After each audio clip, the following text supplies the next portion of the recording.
Cırtdanın nağılı. Nağıldır deyib keçmə. Bir nağılın içində yatan həqiqətlərdən danışacağım sizə. Mövzuya keçməmişdən öncə bir şeyi nəzərinizə çatdırım ki, mən kollektiv şuur haqqında video paylaşmışam. Kollektiv şuur nədir? Bizim həyatımızda elə şeylər var ki, biz onları bilirik, amma hardan bildiyimizi xatırlamırıq. Bax, kollektiv şuur odur.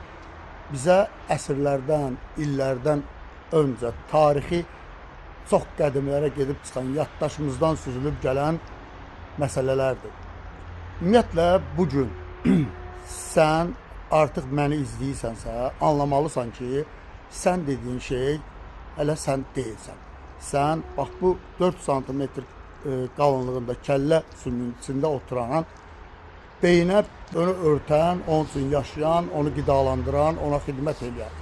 Sən o zaman sən olursan ki, onunla özünün fərqini artıq bilirsən.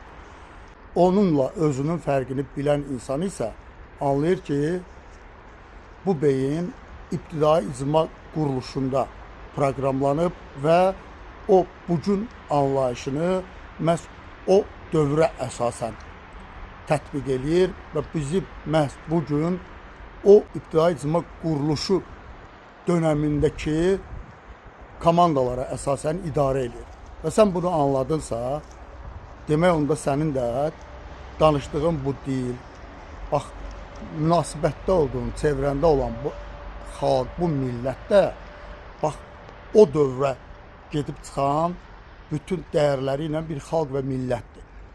Sən oradan başlayırsan. Sənsə bugün o qədər dərin keçmişə, o qədər qədim tarixə malik olan kollektiv şuuru bir kənara qoyub, yaxın dövrdə, yaxın zamanlarda, yaxın əsrlərdə kollektiv şuurumuza yazılmış məsələlər uğrunda fikir ayrılıqlarına düşürsən.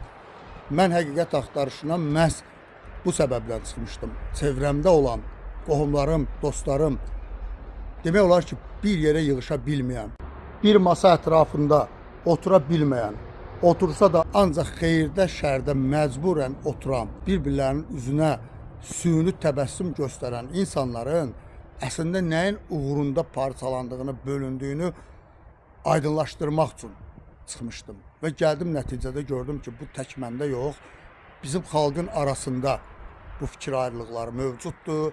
Bunun da səbəblərini başladım araşdırmağa və bir çox məqamlar üzə çıxdı və bunları da sizə açıqlayacağım.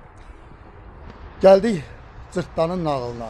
Cırtdanın nağılında bizə çox gözəl mesajlar verilir. Mən bu yaxınlarda bir müdrik əmi ilə bu mövzuda söhbət eləyəndə o da mənə kömək oldu və biz bir gözəl bir fikrə düşdük. O nağılda belədir.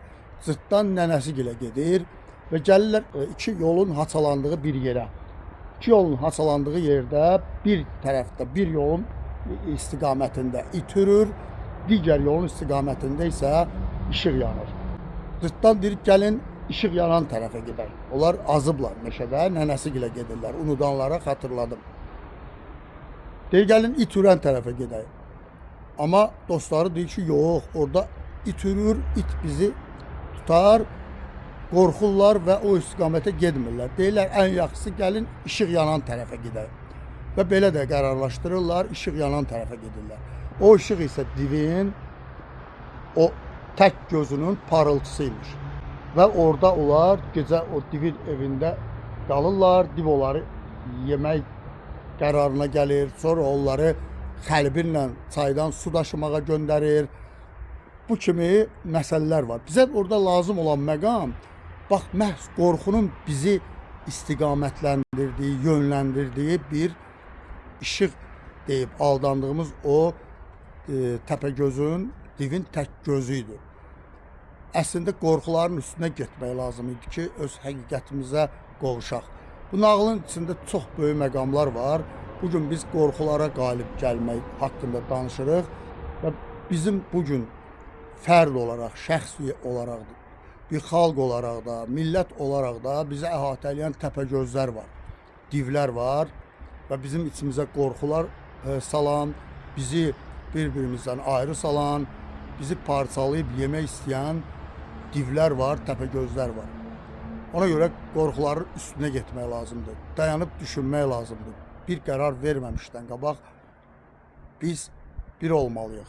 Biz bir bayraq altında birləşməliyik. Biz çox qədim bir tarixə malik bir xalqıq. Nəhənglərin kiçikləri parçalayıb yediyib bir dünyada yaşayırıq. Ona görə biraz ayıq olmaq lazımdır. Bir-birimizin qədrini bilməliyik.